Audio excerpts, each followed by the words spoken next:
दोनों का फ्रीडम है, लेकिन व्यक्तिगत रूप से आप पूछोगे तो यदि आपने पढ़ लिया है तो पूरक प्रश्न पूछोगे तो अधिक प्रश्न आएंगे। फिर भी ये मैं सदस्य को अपनी ओर से पूरी छूट देता हूँ, वो चाहें तो मंत्री से उत्तर पढ़वा लें, चाहें तो सीधा पूरक प्रश्न पूछें। अब शुरू करिए। हो गया?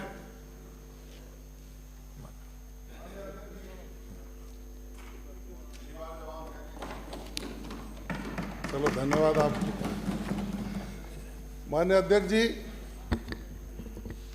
माननीय सदस्य द्वारा जो प्रश्न पूछा गया है उसके खंड ख में राज्य में साइबर धोखाधड़ी और साइबर अपराधों पर नियंत्रण के लिए राज्य स्तर पर पुलिस मुख्यालय में महानिदेशक पुलिस साइबर क्राइम तथा पुलिस अधीक्षक साइबर क्राइम के पद स्वीकृत हैं तथा वर्तमान में दोनों अधिकारी कार्यरत हैं। वर्तमान में राज्य में कुल 36 साइबर पुलिस थानों का गठन किया हुआ है, जिनमें नियमित रूप से साइबर अपराध से संबंधित प्रकरणों को दर्ज कर प्रभावी रूप से कार्य किया जा रहा है। वर्तमान में संचालित साइबर पुलिस थानों का विवरण परिशिष्ट ऐप पर संलग्न है, जो जवाब में दे दिया गया है। अब तो सीधा खंड 2, ऐसा खंड 2 साइबर राज्य में साइबर धोखाधड़ी निवारण तंत्र को अधिक प्रभावी बनाने के लिए अब तक केंद्र व राज्य सरकार द्वारा अनेकों कदम उठाए गए हैं, जिनका विवरण परिशिष्ट वेब पर संलग्न है।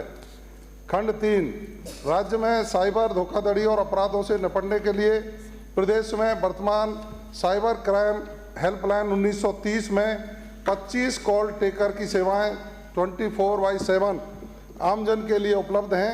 उक्त सभी 25 साइबर हेल्पलाइन रेंज मुख्यालयों पर स्थित हैं।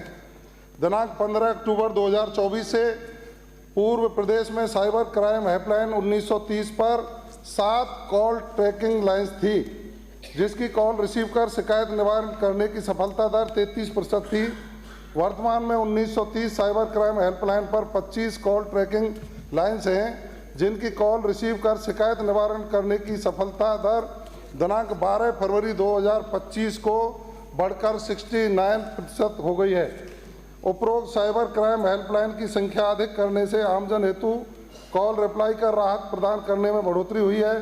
प्रकरण पर पुलिस प्रतिक्रिया समय प्रवादी के द्वारा बताए गए समय वह बैंक खातों अकाउंट के पूर्ण विवरण पर निर्भर करता है।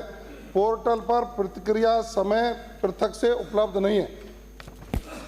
माननीय अध्यक्ष महोदय, मैं आपके माध्यम से मंत्री महोदय से पूछना चाहूंगी कि राजस्थान में साइबर अपराधों में सबसे अधिक प्रभावित जिलों की पहचान की गई है।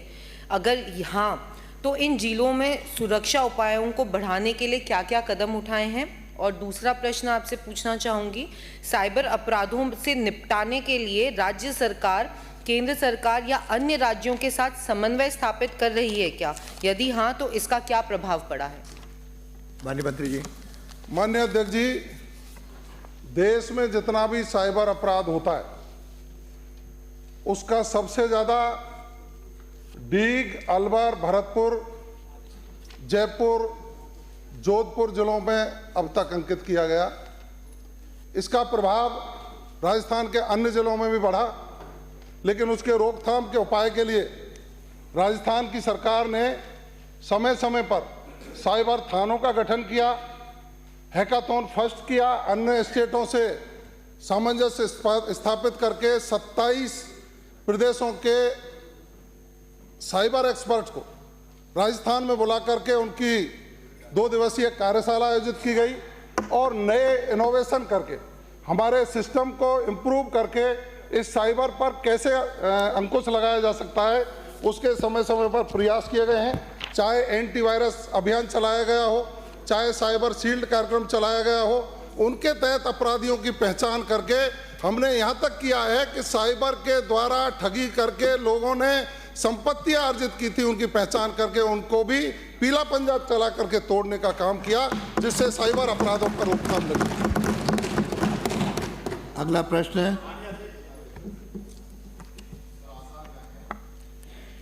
आपने खंड ब में जवाब दिया कि जो हेल्पलाइन आपने 1930 नंबर जो गठित की, जो 21 में हमारी सरकार ने शुरू की थी, 2022 में EMI नंबर जो हमने ब्लॉक किए 1,11,823, सिम ब्लॉक किए 1,02,244।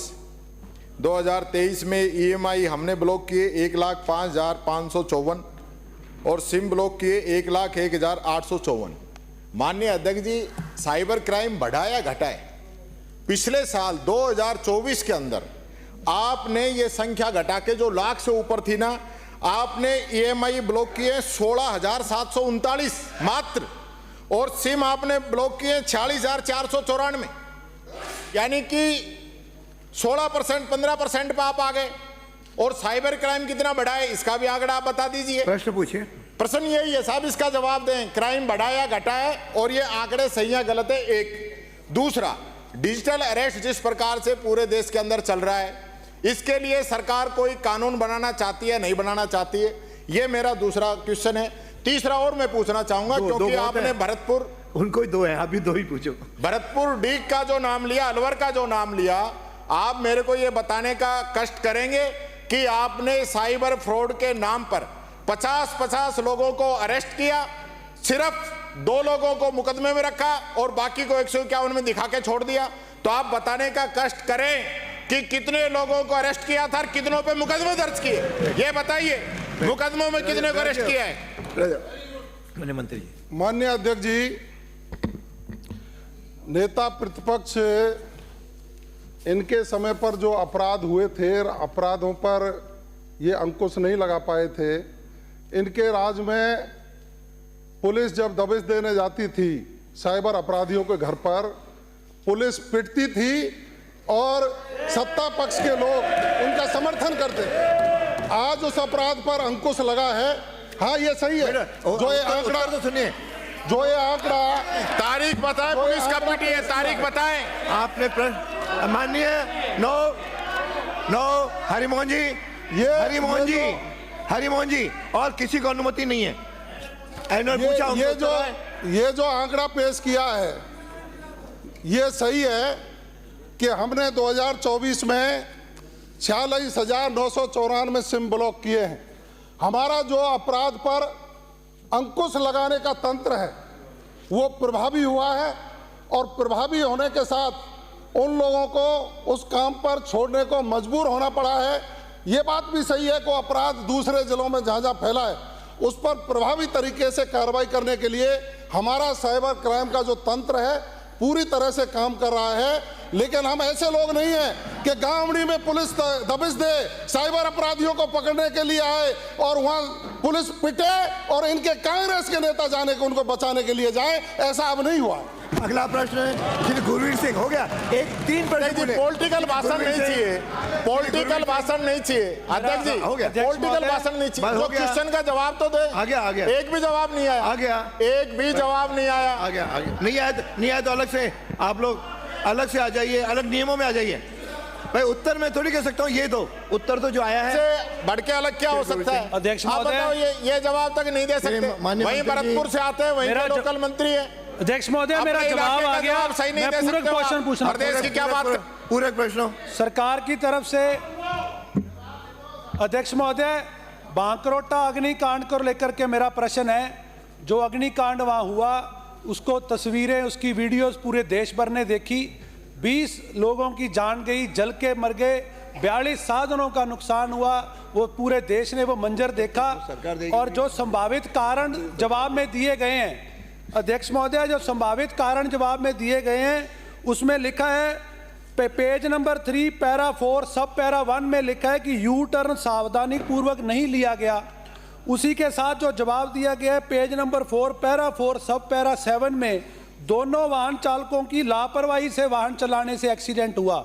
माननीय, प्रश्न ही बता रहा हूं कि इसमें जो कट है, नेशनल हाईवे पूरे राजस्थान का जो सबसे व्यस्त, सबसे बिजी रहने वाला हाईवे है, उसके ऊपर आपने ब्लैक स्पॉट्स छोड़ दिए।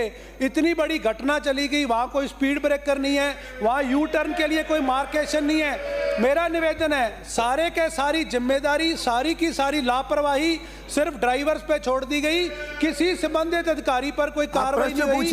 मैं यही मंत्री महोदय से पूछना चाहूंगा कि इस पर सारे अधिकारियों को क्लीन चिट किस वजह से दे दी गई? माननीय मंत्री जी। माननीय अध्यक्ष महोदय, मैं माननीय सदस्य को बताना चाहूंगी कि जो ये भाखरोटा का जो कांड हुआ था उसमें प्रमुख कारण तो ड्राइवरों की लापरवाही रही थी, लेकिन फिर भी यदि हम अन्य कोई सेफ गार्ड्स लगाते तो निश्चित रूप से इस दुर्घटनाओं को हम टाला जा सकता था। इन दुर्घटना की जो संभावनाएं थी उनको हम टाल सकते थे। उसमें ट्रैफिक साइलेंस लगा होता, TBM रोड मार्किंग लगी होती, हाईवे स्ट्रीट लाइट लगी होती, तो शायद इन दुर्घटनाओं को रोका जा सकता था। अनाधिकृत कट जो थे, यदि हम इस रोड की बात करें तो इस पे ऊपर करीब 33 अनाधिकृत कट लगे हुए थे जो कई सालों से लगे हुए थे, और उसमें अभी जो हमने जो है उन कट को करीब 32 कट्स को बंद कर दिया गया। केवल एक कट जो रहा है उसको भी जो है दूदू से आगे जो है उसको बंद करवाया जाना शेष है, और राज्य सरकार जो है वो इसके बारे में गंभीरता से विचार कर रही है। इसके अलावा जो कार्रवाई की गई है दोषी अधिकारियों के ऊपर, जो एक NHI के जो RO अधिकारी थी उनका भी ट्रांसफर कर दिया गया, और सरकार इसको लेकर बहुत गंभीर है, और सरकार ये चाहती है कि भविष्य में इस प्रकार की दुर्घटनाओं की पुनरावृत्ति ना हो। अगला एक प्रश्न और पूछ सकते हैं। पूरक एक पूछ लेता हूं, ट्रांसफर से पूर्ति हो जाएगी, वो सबक जब तक नहीं सिखाओगे और कोई नुकसान होगा। मेरा ये, कोई भी सरकार आए, इतनी बड़ी घटना हो गई, आगे से ऐसा ना हो, जब तक आप एक उदाहरण सेट नहीं करोगे कोई बात मान सुनने वाला नहीं है। मेरा दूसरा जो पूरक प्रश्न है, ये जो हाईली इन्फ्लेमेबल प्रोडक्ट्स को लेकर के साधन चलते हैं, इनकी स्टेट लेवल पे या नेशनल लेवल पे क्या गाइडलाइन है, और सरकार को इनके मॉनिटरिंग के लिए इनके पास क्या कोई डैशबोर्ड है? आज GPS टेक्नोलॉजी के साथ पूरे जो ट्रकों का सिस्टम है उसको आप उसकी स्पीड मॉनिटर कर सकते हो, उसकी लोकेशन मॉनिटर कर सकते हो। तो सरकार ने क्या कोई ऐसी रणनीति, कोई तैयारी या कोई ऐसा किया है, प्लेटफॉर्म आपके पास है जिससे आगे इस घटनाओं को रोका जा सके?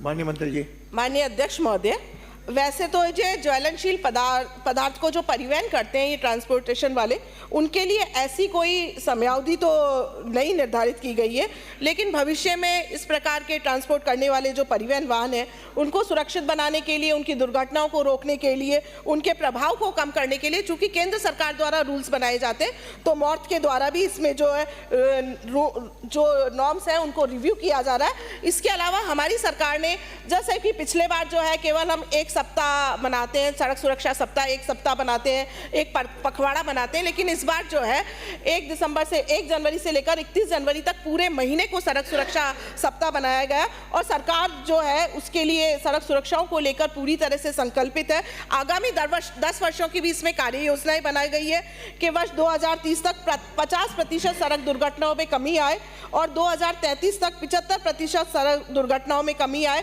इसके लिए सड़क सुरक्षा ऑडिट का परीक्षण करवाया जा रहा है। सुरक्षा ऑडिट करवाना अनिवार्य कर दिया। IRAT से भी दुर्घटनाओं को रोकने के लिए उनके इंद्राज करने के सुनिश्चित किया जा रहा है। ITS प्रणाली को लागू किया जाता है। वेब पोर्टल का जो है लॉन्च कर दिया गया है। माय भारत पोर्टल को भी जो है अपलोड करना सुनिश्चित किया है। ब्लैक जो स्पोर्ट्स है उनके सुधारीकरण और निगरानी का भी कार्य किया जा रहा है। तो हमारी सरकार ने जो है आगामी वर्षों के लिए इस प्रकार की कोई दुर्घटनाएं न हो, तो दुर्घटनाओं को लेकर बहुत संवेदनशील है, और आने वाले समय में जो दुर्घटनाएं रेगुलर बढ़ रही है उनके ऊपर निश्चित रूप से जो हमें इसमें कमी दिखाई दी। अगला प्रश्न अध्यक्ष जी, हर प्रश्न में नहीं, हर प्रश्न में नहीं, 1 घंटे में एक प्रश्न दो, कोई बात नहीं, अधिकार हर प्रश्न में नहीं है। इंपॉर्टेंट कोई हो रह गया हो, इंपॉर्टेंट ही अध्यक्ष जी, 50 लोग मर गए दुर्घटना में जल के, एक भी दोषी नहीं माना, इससे इंपॉर्टेंट क्या होगा? एक व्यक्ति को दोषी नहीं माना गया। अगला प्रश्न नहीं अध्यक्ष जी, इसमें जवाब दिलवाइए। जो कमेटी आपने बनाई, इस कमेटी ने क्या रिपोर्ट दी थी? अवैध कट कितने दिन में बंद करने के निर्देश दिए थे, कितने दिन बाद वो बंद किए? सर, यदि पूरे राजस्थान में अवैध कटों की बात की जाए, इसी की प्रॉपर, तो इसकी तो जैसे ही हमारे पास जांच रिपोर्ट आई थी 33 कट थे इसी रोड के ऊपर, उसमें से हमने जो 32 बंद कर दिए हैं, केवल 1 कट बाकी रहा है। और इसमें जो DPS के पास में कट था उसमें भी वैकल्पिक मार्ग निकाल दिया गया है नरसिंहपुरा फ्लाईओवर से। जो रिपोर्ट दी थी कितने दिन में कट बंद करने की कही थी और कितने दिनों बाद वो कट बंद हुए, इतना ही पूछ रहा हूं बस। सर, हमने उसकी जांच कमेटी तुरंत बना दी गई थी और उन्होंने अपनी रिपोर्ट 1 महीने के अंदर दी थी, और तुरंत ही इसके ऊपर कार्रवाई करके जो 33 कट थे, 2 महीने तक कट बंद नहीं हुए और 1 कट तो आज तक भी बंद नहीं हुआ है। ये तो मॉनिटरिंग है सरकार की। श्री चुन्नीलाल, प्रश्न संख्या 95। माननीय मंत्री जी,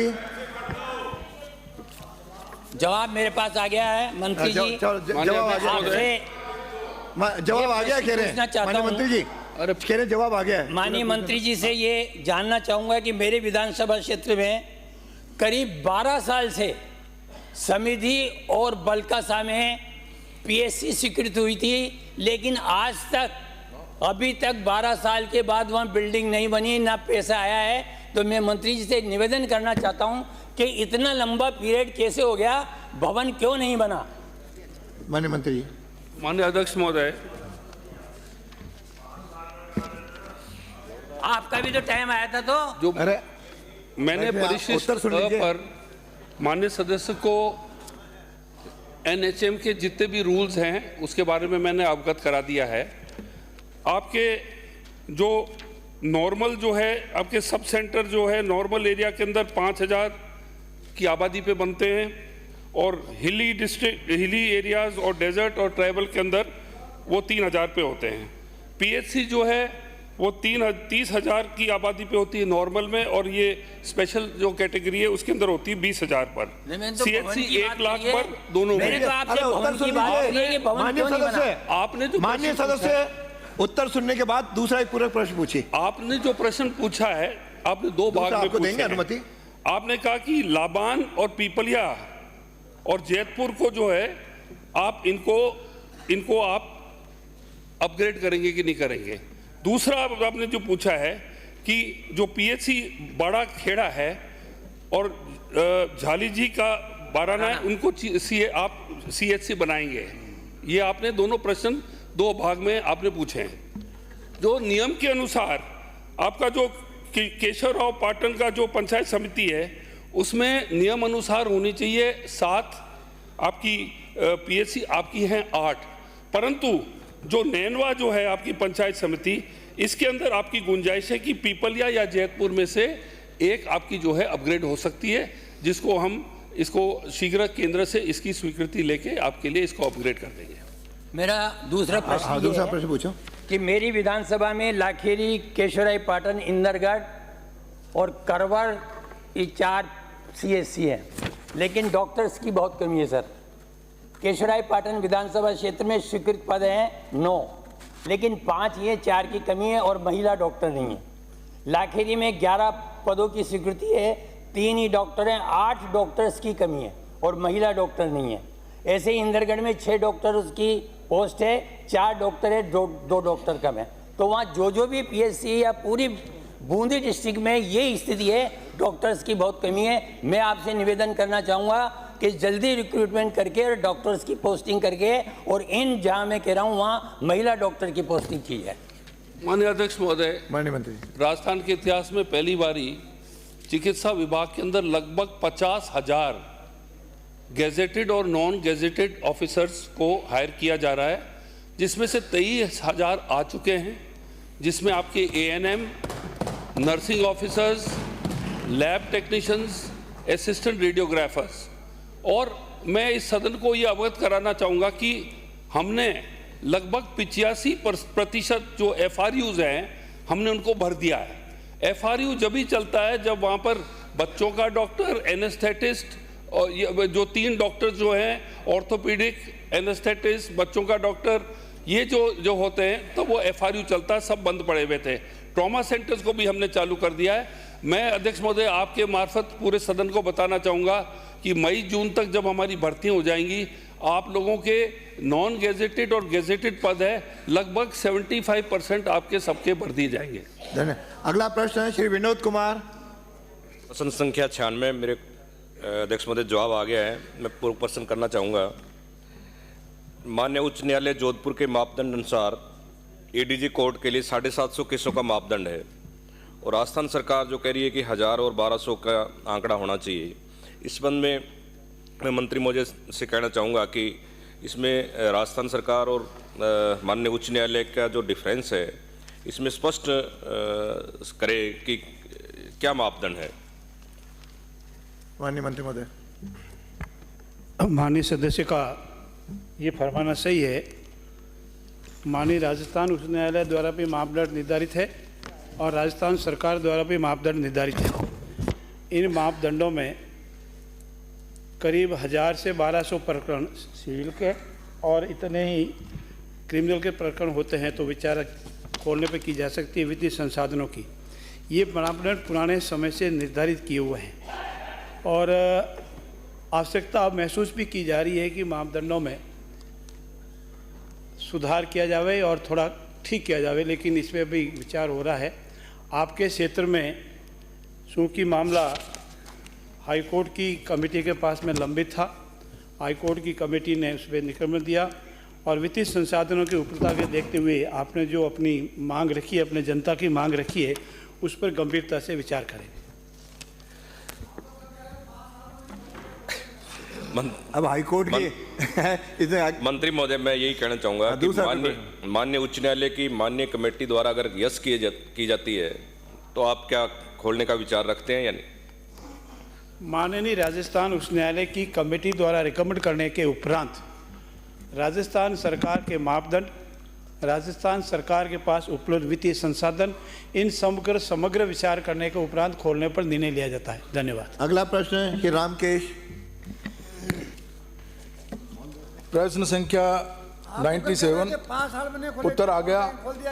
पूछे अध्यक्ष महोदय, मैं बैठे बैठे बैठे नहीं बोले, नहीं उत्तर देने की आवश्यकता नहीं है, बैठे हुए प्रश्न करें। मैं आपके माध्यम से माननीय मंत्री मोदी जी से पूछना चाहता हूं कि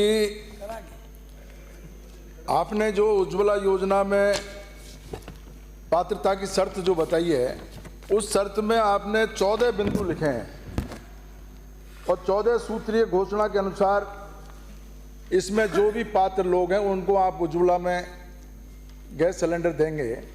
तो मैंने इसका पूरा एनालिसिस किया, इसमें एसटी, एससी, एमबीसी, प्रधानमंत्री आवास, अंत्योदय, एससीसीसी और इसमें सारे के सारे अगर इनको लिया जाए तो करीब 5 करोड़ जनसंख्या राजस्थान की इसमें, प्रश्न पूछो।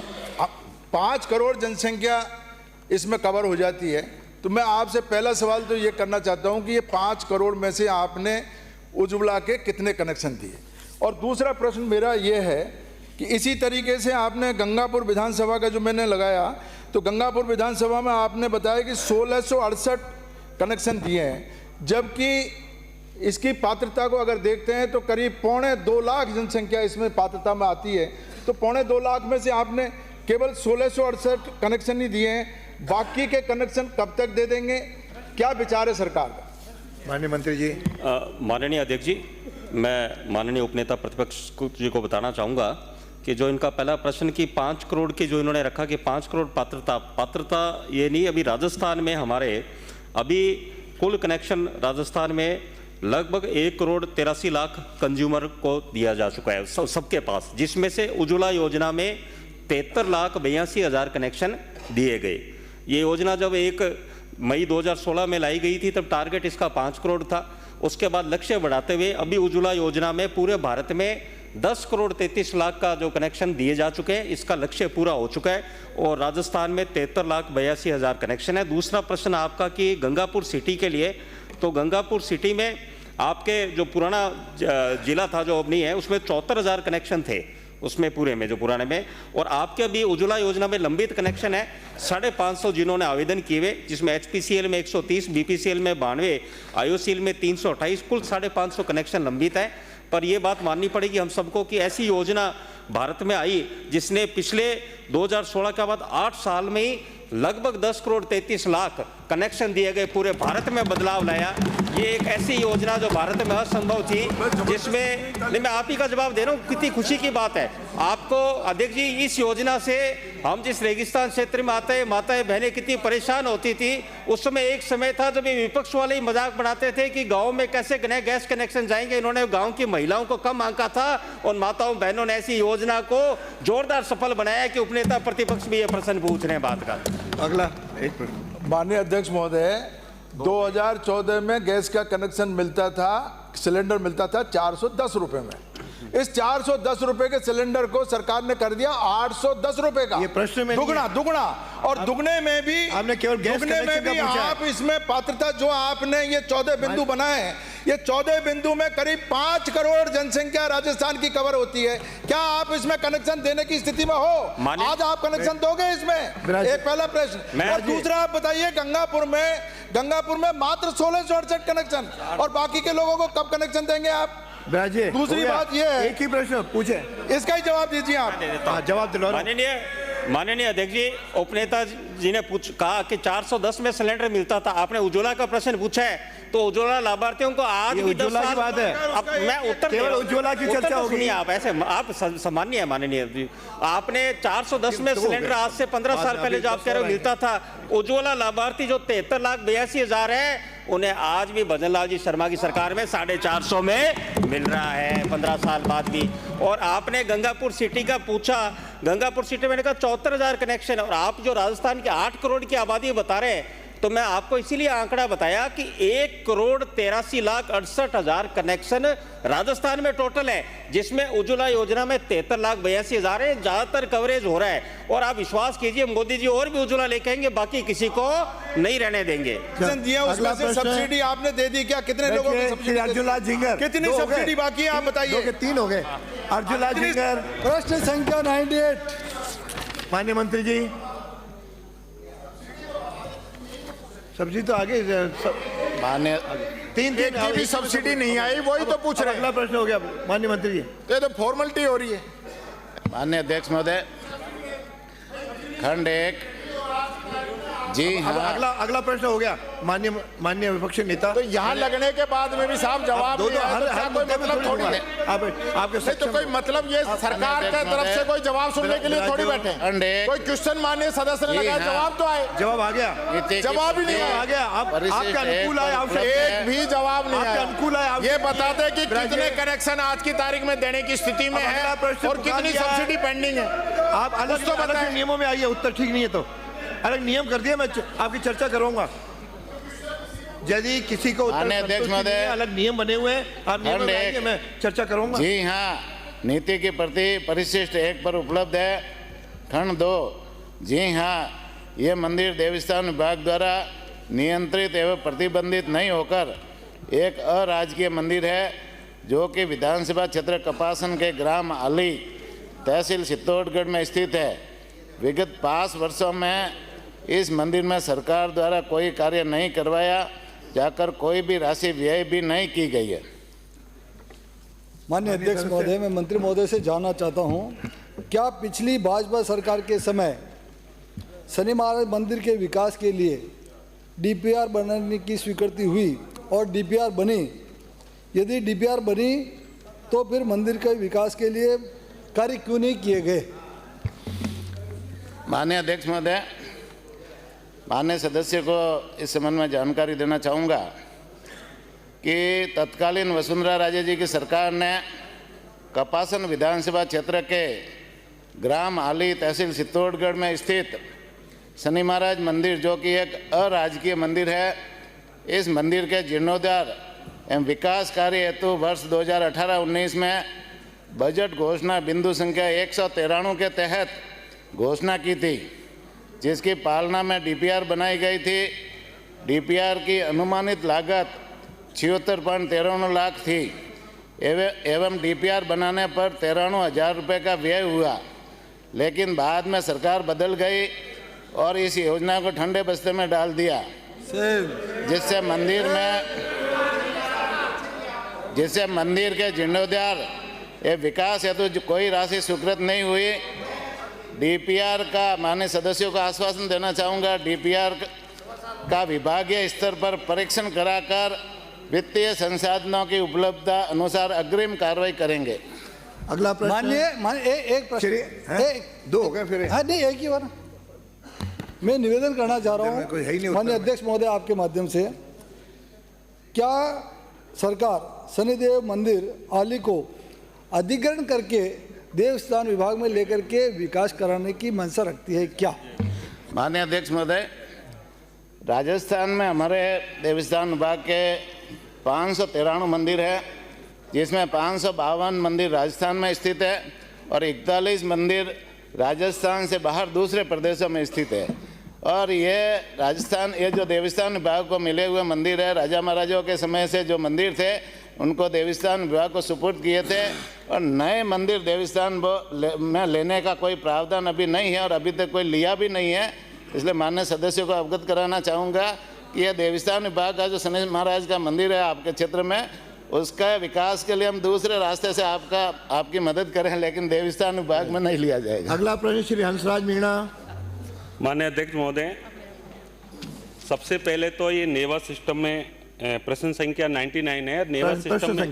नेवा सिस्टम में जो आंसर दिया है माननीय अध्यक्ष महोदय, वो गंगानगर हनुमानगढ़ का आंसर दे रखा है, तो आप इस और अपना ध्यान आकर्षित करवाएं। दूसरा माननीय अध्यक्ष महोदय, प्रश्न संख्या करौली का है, लेकिन आंसर इसमें हनुमानगढ़ गंगानगर का आ रहा है माननीय। नहीं, इसमें जो लिखा है करौली लिखा है, केवल प्रश्न में पढ़ रहा हूँ। प्रश्न संख्या 99 करौली है, इसका उत्तर जब इसमें पढ़ता हूं तो गंगानगर हनुमानगढ़ का आता है माननीय अध्यक्ष। आप ओपन करके देखेंगे तो आपके सामने शो होगा।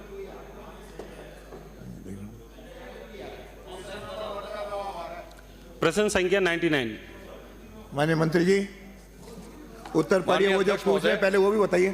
खंड 1, जिला करौली में विगत 3 वर्षों में विभाग द्वारा वन संरक्षण से संबंधित कराए गए कार्यों एवं उन पर व्यय राशि का वर्षवार विवरण परिशिष्ट 1 पर संलग्न है। खंड 2, करौली जिले में क्रियाशील ग्राम वन सुरक्षा समिति एवं इको डेवलपमेंट कमेटी का विवरण परिशिष्ट 2 पर संलग्न है एवं उनके उद्देश्य, दायित्व एवं कर्तव्यों का विवरण परिशिष्ट 3 पर संलग्न है। खंड 3, जिला करौली में विगत 3 वर्षों में उक्त समितियों द्वारा किए गए कार्य एवं व्यय राशि का विवरण संलग्न परिशिष्ट 1 पर समाहित है। माननीय अध्यक्ष महोदय, मैं माननीय मंत्री जी के जवाब से संतुष्ट हूँ। आपको संतुष्ट होगा? अब अगला संतुष्ट है तो अपन पूछ नहीं हो सकते। अध्यक्ष महोदय, श्रीमती अनिता बधेल। खंड 2 में अगला खंड 2 में आपने जो कमेटियों के लिए कहा है ना, तो आपकी कितनी कमेटियां पिछले 1 साल में इनके चुनाव हुए हैं, वो आप सदन को बता दें। माननीय विपक्ष नेता, और खंड 3 में जो जांच हुई है, वो जांच अगर आप अंकित नहीं, माननीय विपक्ष नेता, जब सामने वाला सदस्य ही इनका प्रश्न संतुष्ट है, इस पर कोई अध्यक्ष महोदय प्रश्न संतुष्ट, वो हो गया, हुआ प्रश्नकर्ता संतुष्ट है, अगला प्रश्न पुकार लिया, फिर नेता प्रतिपक्ष कैसे बोल सकते हैं? माननीय अध्यक्ष महोदय, संतुष्ट है, निवेदन करूंगा। प्रश्नकर्ता संतुष्ट है। अरे अगला प्रश्न पुकार लिया, अगला प्रश्न पुकार लिया, विराजे अगला प्रश्न आ गया भाई, अगले ने संतुष्ट कर दिया, विषय खत्म। प्रश्न संख्या 100। माननीय मंत्री जी अब संतुष्ट हो। वर्ष 2019-20 से वर्ष 2023-24 की अवधि में कुल आबकारी राजस्व राशि 57,802.78 करोड़ रुपए प्राप्त हुआ तथा नवजीवन योजना के माध्यम से व्यय की गई राशि का जिलेवार विवरण परिशिष्ट A पर संलग्न है। विगत 5 वर्षों में वर्ष 2019-20 से 2023-24 अजमेर जिले में कुल राशि रुपए 2,898.45 करोड़ आबकारी राजस्व प्राप्त हुआ तथा नवजीवन योजना के अंतर्गत कुल राशि 330.52 लाख का व्यय किया गया। माननीय अध्यक्ष महोदय, आपके माध्यम से माननीय मंत्री महोदय से जानना चाहूँगी कि इस योजना को क्या अभी भी वर्तमान में भी ये योजना संचालित हो रही है, और यदि ये योजना संचालित हो रही है तो पिछले 2 वर्षों में इस योजना में कितनी धनराशि व्यय हुई? एक क्वेश्चन, दूसरा मैं बाद में पूछ लूँ। माननीय अध्यक्ष महोदय, नवजीवन योजना जो थी वो आबकारी विभाग के माध्यम से चालू की गई थी, ये 31 अगस्त 2009 में, और उसके बाद में जो है सामाजिक न्याय अधिकारिता विभाग को 2011-12 के अंदर दे दी गई थी। और नवजीवन योजना अभी भी चालू है। ये उन लोगों के लिए जो चालू की गई है जो अवैध शराब का निर्माण करते हैं, उनका स्टोरेज करते हैं और उनको जो उनके विक्रय में लिप्त होते हैं, ताकि इन लोगों को जो है एक वैकल्पिक रोजगार उपलब्ध कराया जाए और समाज की मुख्य धारा के अंदर इनको जोड़ा जाए। तो इस तरह से ये योजना जो है अभी भी सामाजिक न्याय अधिकारिता विभाग द्वारा चालू है। जहां तक अजमेर जिले के लिए माननीय सदस्य ने पूछा है, अजमेर जिले में 2019-20 से 2023-24 तक 3.30 करोड़ रुपए का व्यय हुआ। 2024-25 में राज्य के बजट के अंदर जो प्रोविजन रखा गया था वो 6.83 करोड़ रुपए का दिया था और राज्य में 4.34 करोड़ रुपए खर्च हुए और अजमेर में जो है 19.66 लाख रुपए खर्च हुए। पूरक प्रश्न। पूरक प्रश्न। मंत्री महोदय ने जवाब दे दिया पहले। अगला प्रश्न है प्रश्न संख्या 101। कालीचरण जी। माननीय मंत्री जी।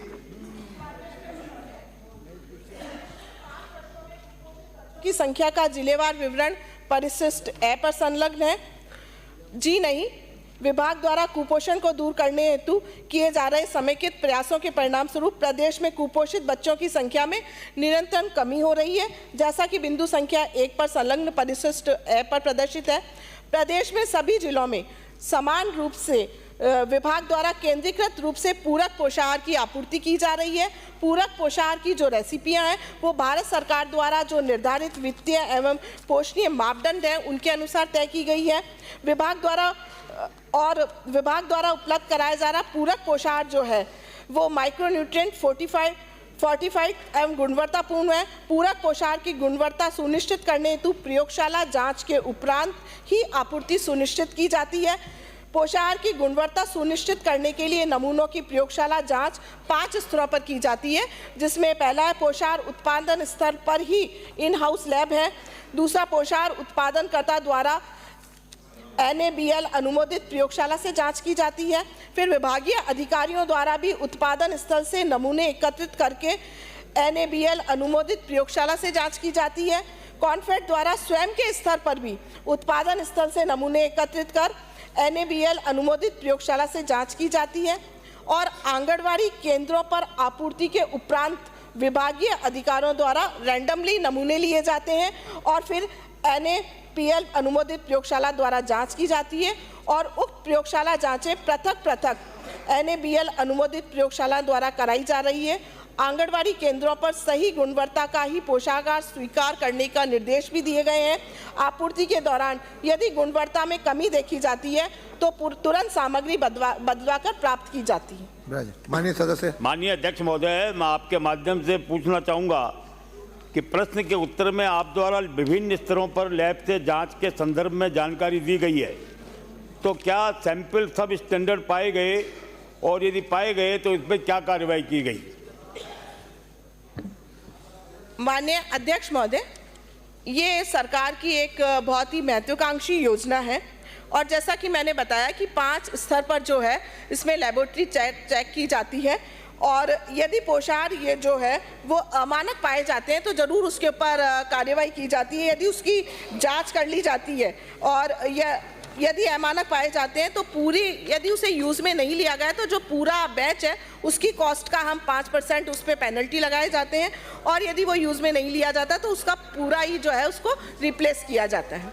साथ ही अभी जैसे कि अध्यक्ष महोदय ने पूछा है कि क्या इस प्रकार की कोई जांच की गई है, तो मैं बता दूं आपको कि दिसंबर 2023 में जयपुर जिले में और जनवरी 2024 में भरतपुर जिले के अंदर कुछ नमूने लेकर जो हमारी राजकीय प्रयोगशालाएं थी उनमें हमने जांच करवाई थी और कुछ 9 नमूने जो थे वो अमानक पाए गए और इस संबंध में विभाग द्वारा कार्रवाई करते हुए 44,72,000 रुपये की पेनल्टी भी आपूर्तिकर्ता पर लगाई गई है। ठीक, माननीय सदस्य दूसरा कोई हो गया, धन्यवाद। अगला प्रश्न श्री शांति धारीवाल।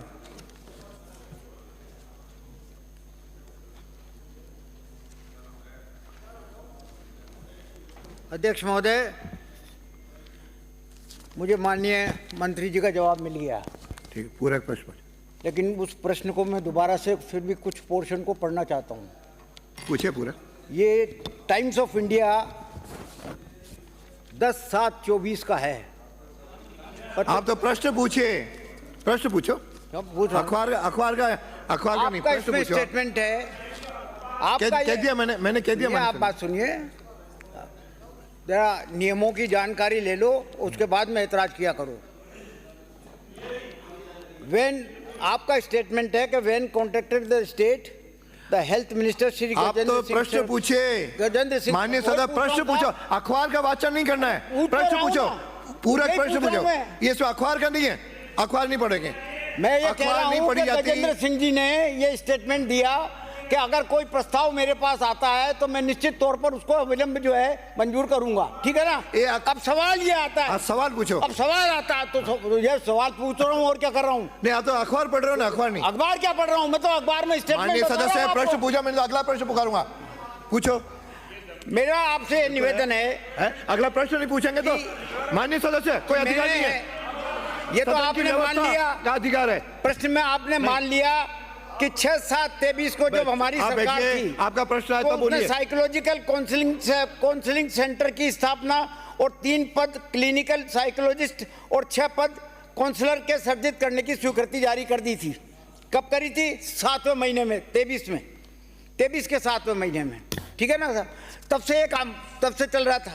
अब सवाल मेरा ये था कि कोटा से आपको प्रस्ताव प्राप्त हुआ, कोटा की प्रिंसिपल मेडिकल कॉलेज के ने आपको प्रस्ताव दिया कि साहब यहाँ पर 5 साइकोलॉजिस्ट की ज़रूरत है और 10 काउंसलर की ज़रूरत है, लेकिन उसके बाद कोई कार्रवाई उस पर नहीं हुई। सिर्फ एक साइकोलॉजिस्ट वहाँ पर भेजी गई और 3 जो है और 4 काउंसलर जो है जो वो भी संविदा पे लगाए गए, और जो 1 साइकोलॉजिस्ट भेजी गई उसको भी आपने जबरन बुला लिया। अब सवाल ये आता है, मैं ये आपसे और आपने अपने जवाब में ये कहा कि साहब इस काम को कौन कर रहा है, ये साइकोलॉजिस्ट के फैकल्टी का डॉक्टर, रेजिडेंट चिकित्सक, क्लिनिकल साइकोलॉजिस्ट के संपादित ये कर रहे हैं। तो ये तो डॉक्टर का काम तो दवाई देने का है, साइकोलॉजी। अरे ठहरो तो सर, सुनो तो सर यार, ये क्या करते हो आप? आप तो पूछो ये क्या करते हो किया? अरे माननीय मंत्री जी, मेरा निवेदन यह है कि साइकोलॉजिस्ट तो थेरेपी देता है, जांच करता है, डायग्नोसिस करता है और वो बताता है कि कौन सी दवाई कितने समय के लिए दी जानी चाहिए, और डॉक्टर दवाई देता है उसकी राय पर। तो डॉक्टर के पास ही अगर सीधा मरीज चले गया तो साइकोलॉजिस्ट की जरूरत ही क्या नहीं। फिर मेरा आपसे ये निवेदन है और कि आप, पहला प्रश्न तो यह है मेरा कि आप साइकोलॉजिस्ट की और काउंसलर्स की नियुक्ति करेंगे न करेंगे? आपके पास सारे प्रस्ताव आ चुके। दूसरा मेरा प्रश्न यह है कि चाहे सीकर हो, चाहे कोटा हो, चाहे जयपुर हो, सब जगह कोचिंग इंस्टीट्यूट्स है और सेंट्रल की गाइडलाइन है कि हर कोचिंग इंस्टीट्यूट में आपको, कोचिंग संस्थान में साइकोलॉजिस्ट और काउंसलिंग का होना अनिवार्य है। तो मैं आपको प्रश्न यह है मेरा, अरे बैठ जा प्रश्न पूछे, प्रश्न का उत्तर आएंगे ना माननीय मंत्री जी। ये मैं, अरे आपको किसने कहा? आप बैठिए। नो, मेरा रामकेश, मिस्टर शरण सिंह, ये बर्दाश्त नहीं होगा। आप बैठिए। उसके सरकार के मंत्री खड़े हो रहे हैं। मैं कहूंगा, आप नहीं कहोगे। नो अध्यक्ष जी, नो बैठिए, आप बैठो, आप बैठो। जब वो काम मेरा I don't know it. No, sir, no अंकित नहीं हो, no अंकित नहीं हो। खड़े होते हैं। सरकार के मंत्री कैसे खड़े होते हैं? ये नहीं चलेगा। कितना गंभीर विषय है, कोटा के अंदर बच्चे सुसाइड कर रहे हैं, कितना गंभीर विषय, और ये मजाक उड़ा रहे हैं। आप मजाक उड़ा रहे हो, नहीं रहे हो। जब जवाब दो आप, मंत्री जी जब सुन रहे हैं, जवाब देना चाहते हैं, आप जबरदस्ती। आपका बैठिए, आप प्रश्न हो गए। दूसरा आधा घंटा एक प्रश्न पढ़ोगे क्या? दूसरा प्रश्न मेरा, पहले उत्तर आने दो। मेरा दूसरा प्रश्न है, पहले उत्तर आने दो। आप भाषण कर रहे हो। मेरा दूसरा प्रश्न यह है, बैठिए। अरे बैठिए, अरे बैठिए। अरे इधर के लोग बैठे तो इधर खड़े होते हो। नो, मंत्री जी बोलो। अरे मंत्री जी सक्षम है उत्तर देने में। अध्यक्ष महोदय, जोधपुर, ठीक है, तुम्हारे नो, जयपुर और कोटा के अंदर साइकोलॉजिकल काउंसलिंग सेंटर्स खोले गए। अभी कोटा के अंदर जो है ये कॉन्ट्रैक्चुअल बेसिस पर आउटसोर्सिंग चल रही है। ऑलरेडी हमारा स्टाफ है, ये मानते हैं कम है, इसलिए ये जो वहाँ पर जो है एजेंसी है इनोविजन, इन्होंने ऑलरेडी हायरिंग शुरू कर दी है अध्यक्ष महोदय, और शीघ्र ही जो भी कमियाँ हैं वो वहाँ पर पूर्ति कर दी जाएगी। इसके अलावा एनएचएम जो है वो 112 जो 105 ये साइकोलॉजिस्ट और 270 काउंसलर्स के लिए उनकी भी हरी झंडी आ गई है, तो ये भी हमारे स्टेट में आएंगे। इससे जो कोटा के अंदर जो वहाँ पर जो कमिट सुसाइड कर रहे हैं बच्चे, उसके ऊपर हमारा नियंत्रण रहेगा। इसके अलावा माननीय अध्यक्ष महोदय, माननीय सदस्य को बताना चाहूँगा, एक हमारा ये जो टेलीमानस हेल्पलाइन है जिसका नंबर 1889 है और 14416 है, ये बहुत ही इफेक्टिव रहा है। आप वहाँ पर इसको कोटा में या जयपुर में होने की जरूरत नहीं है। राजस्थान भी कोई भी बच्चे जो है, जो स्टूडेंट्स है, वो आपके 27,000 कॉल्स जो हैं 1.5 साल में यहाँ पर आए हुए हैं और उनको काउंसलिंग भी मिली है। इसके अलावा जो आपने गाइडलाइंस के बारे में बात करी थी, guidelines for regulation of coaching centres, ये एवरी इंस्टीट्यूट जो है कोचिंग सेंटर के अंदर जो है, इनके अंदर काउंसलर होना अनिवार्य था। ये केंद्र सरकार की गाइडलाइंस थी। हमने हमारी गाइडलाइंस भी स्टेट ने भी जारी करी। इसका जो है ड्राफ्ट बिल पब्लिश हो गया है जुलाई 2024 में। 6 अगस्त को सुझाव मांगे गए स्टेक होल्डर से, कोचिंग सेंटर से। अब ये बिल जो है ये बिल्कुल तैयारी पे है to be presented in the house. अध्यक्ष महोदय, मेरा दूसरा सवाल ये है कि जब सेंट्रल की गाइडलाइन बन गई और जब राज्य सरकार ने भी गाइडलाइन बना दी कि हर कोचिंग इंस्टीट्यूट में जो है साइकोलॉजिस्ट का अपॉइंटमेंट जरूरी है, कितने कोचिंग इंस्टीट्यूट के लिए आप लोगों ने जो है आप अधिकारियों को भेजा कि साहब जा करके देखो कि साइकोलॉजिस्ट अपॉइंट किए गए या नहीं किए गए, काउंसलिंग हो रही है या नहीं हो रही है, क्या कारण थे? बैठिए माननीय अध्यक्ष महोदय, लीगली हम नहीं बाइंड कर सकते हैं कि जाके चेक करें कि कौन आपका काउंसलर है, काउंसलर क्या कर रहा है। जब तक ये बिल पास नहीं होगा उसके बाद में ये लागू हो जाएगा। अभी बाइंडिंग ही नहीं है। हो गया हम नहीं जा आपका प्रश्न होते सकते, हम कोचिंग सेंटर में जाके हम दादागिरी नहीं कर सकते वहाँ पर। माननीय सदस्य, अगला प्रश्न श्री गोपीचंद मीणा। बैठिए, संख्या पूछ लिए 103। अरे 10 मिनट हो गया आपके प्रश्न को। गोपीचंद मीणा, प्रश्न संख्या 103। माननीय मंत्री जी, माननीय मंत्री जी। खंड 1 जी नहीं, ये सही है कि अतिरिक्त जिला एवं सेशन न्यायालय शाहपुरा में 60% से ज़्यादा प्रकरण जहाजपुर न्याय क्षेत्र के हैं। जहाजपुर न्याय क्षेत्र के अतिरिक्त जिला एवं सेशन न्यायालय स्तर के 54% प्रकरण शाहपुरा में लंबित है। खंड 2 जी हाँ, ये सही है कि 1 माह में मात्र 6 दिन के लिए अतिरिक्त जिला एवं सेशन न्यायालय का कैंप कोर्ट जहाजपुर में आयोजित होता है, जिसमें यथासंभव अधिक से अधिक प्रकरणों का निस्तारण किया जा रहा है।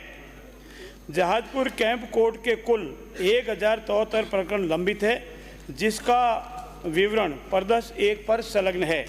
खंड 3 जहाजपुर जिला भीलवाड़ा में संचालित अतिरिक्त जिला एवं सेशन न्यायालय के कैंप कोर्ट के नियमित अतिरिक्त जिला एवं सेशन न्यायालय में स्थापित करने का प्रस्ताव माननीय राजस्थान उच्च न्यायालय के पत्र दिनांक 11/2/2020 प्राप्त होने पर प्रकरण वित्तीय संसाधन की उपलब्धता हेतु वित्त विभाग को प्रेषित किया गया। वित्तीय संसाधन की उपलब्धता नहीं हो सकने के कारण जहाजपुर में स्थायी अतिरिक्त जिला एवं सेशन न्यायालय की स्थापना नहीं हो सकी। भविष्य में वित्तीय संसाधन की उपलब्धता होने पर जहाजपुर में संचालित अतिरिक्त जिला एवं सेशन न्यायालय में कैंप कोर्ट को नियमित अतिरिक्त जिला एवं सेशन न्यायालय के रूप में स्थापित करने हेतु राज्य सरकार विचार किया जा सकेगा। धन्यवाद। माननीय सदस्य। माननीय अध्यक्ष महोदय, मंत्री जी से पूछना चाहता हूं कि जहाजपुर विधानसभा क्षेत्र में अतिरिक्त जिला सेशन एवं न्यायालय में 54% आपने बताए हैं प्रकरण जो शाहपुरा में लंबित है।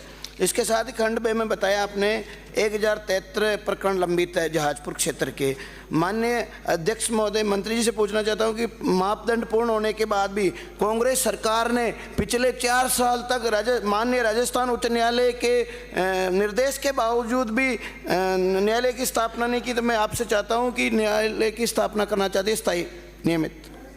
माननीय सदस्य का ये कथन सही है कि पूर्व में माननीय राजस्थान उच्च न्यायालय की कमेटी का प्रस्ताव 11 फरवरी 2020 को प्राप्त हुआ था, परंतु तत्कालीन समय में तत्कालीन सरकार ने वित्तीय संसाधन की उपलब्धता नहीं होने के आधार पर न्यायालय की स्थापना नहीं की।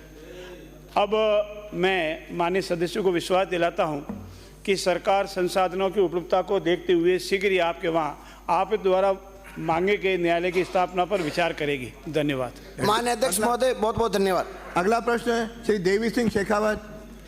प्रश्न संख्या 104। माननीय मंत्री जी। माननीय अध्यक्ष जी, जिला कोट खंड 1 जिला कोटपुतली बेरोड में दिसंबर 2024 तक खाद्य सुरक्षा योजना में 2,11,678 परिवार एवं 9,05,700 यूनिट जुड़े हुए हैं जो नियमित रूप से योजना का लाभ उठा रहे हैं। जिला कोटपुतली बेरोड में खाद्य सुरक्षा योजना अंतर्गत नाम जोड़ने हेतु 26,702 आवेदन लंबित हैं।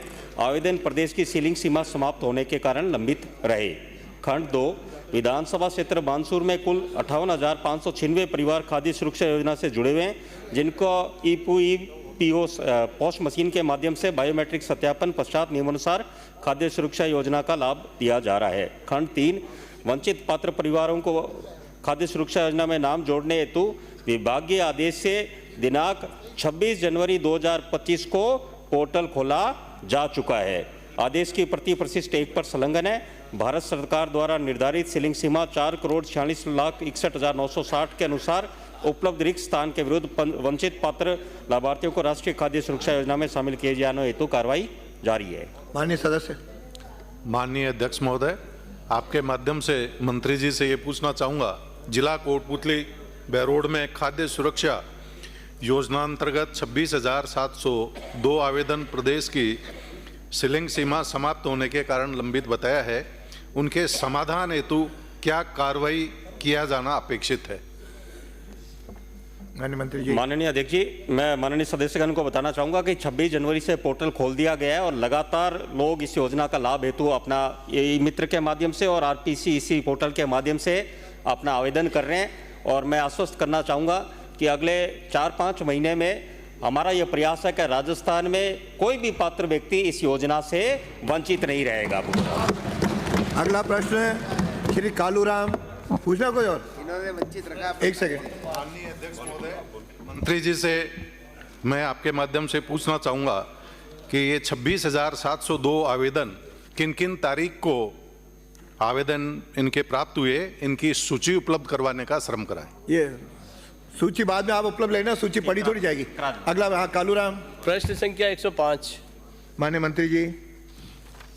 माननीय अध्यक्ष महोदय, खंड 1 जिला झालावाड़ में पंजीकृत गौशालाओं की संख्या 67 है तथा उक्त में से पात्र गौशालाओं को विगत 5 वर्षों में दी गई सहायता राशि का संख्यात्मक विवरण निम्नानुसार है। वर्ष 2019-20 में 24 पात्र गौशालाओं को 4 करोड़ 35 लाख रुपए की राशि जारी हुई। 2020-21 में 26 गौशालाओं को 5 करोड़ 26 लाख की राशि जारी हुई। 21-22 में 30 गौशालाओं को 6.53 करोड़ की राशि जारी हुई। 2022-23 में 32 गौशालाओं को 9.57 करोड़ की राशि जारी हुई और 23-24 में 42 गौशालाओं को 14.37 करोड़ की राशि जारी हुई। खंड 2 प्रदेश में 15 जिलों में जिला स्तरीय नंदीशाला एवं 16 जिलों की 53 पंचायत समितियों में पंचायत समिति स्तरीय नंदीशाला की स्थापना की गई है तथा 299 पंचायत समितियों में अभी शेष है। खंड 3 जिला स्तरीय नंदीशाला जन सहभागिता योजना अंतर्गत प्रत्येक जिले में जिला स्तरीय नंदीशाला स्थापित करने हेतु राशि रुपए 50 लाख का प्रावधान है, जिसमें 10% संस्था को अंशदान देना होता है और 90% राज्य सरकार देती है। पंचायत समिति स्तरीय नंदीशाला जन सहभागिता योजना अंतर्गत आवेदन प्राप्त करने एवं पात्र गौशाला का चयन करने के लिए जिला स्तर पर निविदा आमंत्रित की जाती है। चयनित संस्था के साथ अनुबंध किया जाता है। योजना अंतर्गत प्रावधित राशि 1.57 करोड़ का तकमीना प्राप्त किया जाता है। तकमीना अनुसार प्रशासनिक स्वीकृति जिला संयुक्त निदेशक पशुपालन विभाग के स्तर पर की जाती है। चयनित संस्था द्वारा योजना में प्रावधित राशि 1.57 करोड़ का 10% हिस्सा राशि का कार्य करवाया जाता है। 10% कार्य पूर्ण होने के उपरांत राज्यांश की प्रथम, द्वितीय एवं तृतीय किस्त 40-40 1:10 के अनुपात में जारी किए जाने का प्रावधान है। पिछले एक वर्ष में 35 पंचायत समिति स्तरीय नंदीशाला की स्थापना के लिए राज्य सरकार द्वारा राशि 22.04 करोड़ व्यय किया गया। माननीय सदस्य। माननीय अध्यक्ष महोदय, मैं आपके माध्यम से माननीय मंत्री महोदय को पूछना चाहूँगा कि झालावाड़ जिले में कुल 67 गौशालाएं हैं। उनमें से आपने 19-20 में 24, 20-21 में 26, 21-22 में 30, 22-23 में 32 और 23-24 में 42 गौशालाओं को करीब 40 करोड़ का अनुदान दिया है। शेष बची 25 गौशालाओं का आप कब तक देंगे? नंबर 2, प्रदेश में 15 जिलों में 53 गौशालाएँ खोली गई हैं, वह 299 गौशालाएँ बाकी है। पिछली सरकार ने घोषणा करी थी कि हम प्रत्येक पंचायत समिति स्तर पर नंदी गौशाला खोलेंगे। अभी तक 299 बाकी है। पिछली सरकार ने तक कुछ नहीं किया। प्रश्न पूछो। क्या मंत्री महोदय ये 299 गौशालाएं अपन कब तक खोल देंगे? माननीय अध्यक्ष महोदय, माननीय सदस्य का पहला प्रश्न है कि झालावाड़ जिले में 67 गौशाला है और 67 में से वर्ष 2022-23 में 42 गौशालाओं का अनुदान मिला है। तो माननीय सदस्य को मैं बताना चाहूँगा कि पूरे ज़िले में 67 गौशाला है, लेकिन जो पात्र गौशाला है वो 42 थी 2023-24 में, और अभी जो 24-25 का है सर्वे हुआ है उसमें 41 गौशाला पात्र है, बाकी पात्र नहीं है। गौशाला की पात्रता के लिए एक गौशाला में 100 गाय होना अनिवार्य होता है और दूसरी जो गौशाला है जो अपात्र है उसमें 100 गाय नहीं है, इसलिए वो उस अनुदान की श्रेणी में नहीं आता है। दूसरा माननीय सदस्य का प्रश्न है कि झालावाड़ जिले में जो पंचायत समिति स्तरीय नंदीशाला खुली उसमें अभी 299 बाकी है। माननीय सदस्य को बताना चाहूँगा कि वर्ष 2021-22 में 15 पंचायत समिति पे नंदीशालाएँ खुली जिसमें 9.81 करोड़ की राशि जारी हुई। 2022-23 में 10 नंदी पंचायत समितियों पे नंदीशाला खुली जिसमें 6.32 करोड़ की राशि जारी हुई। 23-24 में 35 नंदीशाला खुली जिसमें 22.4 करोड़ की राशि जारी हुई और 2024-25 में 35 नंदीशालाएँ खुली और उसमें 21 करोड़ की राशि जारी हुई। जो पंचायत समितियाँ में बाकी है उनकी भी है ना, वहाँ पे नंदीशाला खोलने के लिए जो हमारी जो राजस्थान सरकार की जो योजना है, 4 तरह की योजना है। एक योजना है जिला स्तर पर नंदीशाला खोलने की, दूसरी योजना है पंचायत समिति स्तर पर खोलने की, तीसरी योजना हर पंचायत स्तर पर नंदीशाला गौशाला खोलने की, और चौथी योजना है हर पंचायत समिति, चौथी योजना है गौशाला विकास योजना। तो ये चारों योजना है। मैं माननीय सभी सदस्यों से भी निवेदन करना चाहूँगा, आग्रह करना चाहूँगा कि इन योजनाओं की आप जानकारी लें। मैं आपको सबको प्रपत्र भी भेज दूंगा और इन योजनाओं की जानकारी लेकर के अपने अपने क्षेत्र में ये गौशाला ज़्यादा से ज़्यादा खुलाए, जिससे गौ माता की सेवा के लिए हम लोग सब समर्पित लोग हैं, उनका लाभ जनता को मिल सके। यह मैं निवेदन करना चाहूँगा। माननीय अध्यक्ष महोदय, हो गया, 2 प्रश्न हो गए। श्री जबर सिंह। प्रश्न संख्या 106। माननीय अध्यक्ष महोदय, जवाब मेरे पास आ गया है। मेरा मंत्री महोदय से मैं ये जानना चाहूँगा कि इस तरह के जो प्लांट हैं वो गुजरात, हरियाणा, पंजाब, महाराष्ट्र में बंद हो चुके हैं और ये प्लांट नहीं है अध्यक्ष महोदय, जहरीली फैक्ट्री है, वहाँ मौत की फैक्ट्री है। मैं माननीय मंत्री जी से जानना चाहूँगा, एक उच्च कमेटी की जांच करा करके, पिछली सरकार ने भी जांच कराई थी लेकिन वो पूरी हो नहीं पाई थी, उच्च कमेटी से जाँच करा करके आप इसको बंद कराने का प्रयास। प्रश्न क्या है आपका? माननीय अध्यक्ष महोदय, बोले। आसीन से आने वाले माननीय सदस्य ने अपने क्षेत्र में प्रदूषण को लेकर के जो बात रखी है उसको लेकर के मैं इस सदन के अंदर 3 सदस्यीय जांच समिति बनाने की घोषणा करता हूं, जिसमें मुख्य पर्यावरण अभियंता, अतिरिक्त जिला कलेक्टर और क्षेत्रीय अधिकारी पॉल्यूशन बोर्ड का किसी अन्य क्षेत्र का, वो 3 सदस्यीय कमेटी जांच करेगी और 1 माह के अंदर रिपोर्ट देगी और रिपोर्ट आने के बाद विभाग कार्रवाई करेगा। और कोई प्रश्न है? माननीय सदस्य कोई पूछना है?